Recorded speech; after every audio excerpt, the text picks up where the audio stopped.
Tu pourras vérifier que ça tourne bien de temps en temps sur l'écran. Alors, donc correction des exercices 15, 16, 17. Alors, indiquez si les affirmations suivantes sont vraies ou faux. Alors, est-ce que moins 5 est un antinaturel? Bien évidemment. Oui. Ah ben non. Bon, pourquoi non? Moins 5 est un entier comment? Relatif. Attention, les naturels, c'est uniquement ceux qui ont un signe positif, d'accord? Alors, tout entier naturel, est-ce que tout entier naturel, est-ce que c'est un entier relatif? Comment? Oui, bien sûr, tout entier naturel est un entier relatif. On a ce qu'on appelle une inclusion. C'est que l'ensemble des entiers naturels est inclus dans l'ensemble des entiers relatifs. Ensuite, si A est égal à 3B, avec A et B entiers, est-ce qu'on peut dire que A est un diviseur de B? Qu'est-ce que vous en pensez? Allez, levez la main. Alors, c'est bien, hein, Nelly, mais... Ouais. Oui, c'est un diviseur. Toi, tu dirais que A est un diviseur de B. Bah, si on enlève, si on divise 3B par A, bah, il reste 3. Enfin, A, non, c'est... Oui. Ah non, effectivement, A n'est pas un diviseur de B, alors rectifie-toi, on dit plutôt que c'est quoi qu'un diviseur de quoi? Puisque A est égal à 3 fois B, on peut dire que quoi est un diviseur de quoi? 3 est un diviseur de B. Ah bah non, 3 n'est pas un diviseur de B, ça on n'en sait rien. Oui, 3 est un diviseur de A. on peut effectivement dire que 3 est un diviseur de A. Parce que A, c'est 3 fois quelque chose. D'accord? On aurait aussi pu dire que B est un diviseur de A. Parce que A, c'est B fois 3. Ça va? Voilà, donc attention avec le vocabulaire. Ensuite, une propriété qu'on a vue dans le cours. Est-ce que la somme de deux multiples de 7 est un multiple de 7?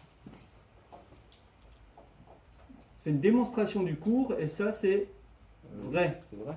Oui, c'est vrai. Hein, je rappelle que c'est une démonstration qu'il faut connaître, qu'on avait vue avant les vacances.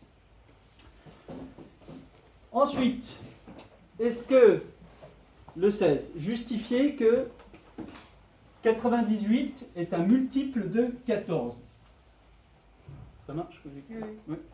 Vérifier que 98 est un multiple de 14. Qu'est-ce qu'il faut écrire si je veux démontrer que 98 est un multiple de 14? J'écris quoi?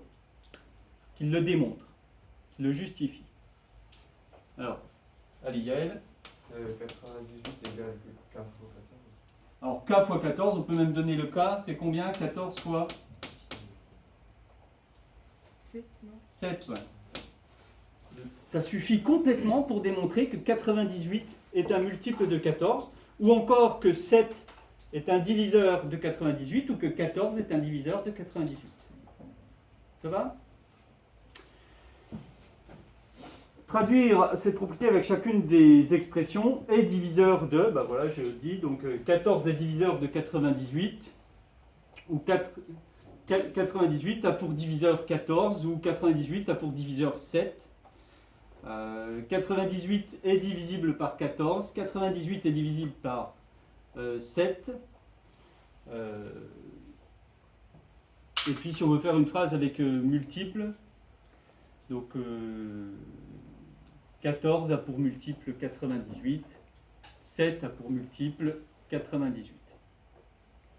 Alors on continue avec ces histoires de multiples et de diviseurs, avec le 17, qui c'est qui complète les pointillés? Allez, ben on commence ici. 350 est un... Diviseur, multiple. Oui, est un multiple de 50. Ensuite, 13 est un Diviseur. diviseur de 260. 0 est un...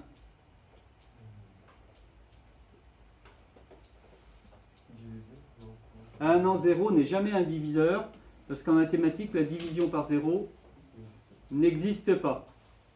Donc c'est 0 est un multiple de 89. Parce que tout simplement, 0 c'est 89 fois combien? Fois 0. Bah, fois 0, hein, ça marche toujours. 0 c'est n'importe quoi fois 0. Donc 0 est toujours un multiple de n'importe quel nombre. C'est un cas un petit peu particulier, ça, vous êtes d'accord? Ensuite, 1, est-ce que c'est un multiple de 16 ou un diviseur de 16? Un diviseur. Bien sûr, un diviseur. Et 42, est-ce que c'est un multiple de 42 ou est-ce que c'est un diviseur de 42, Florent?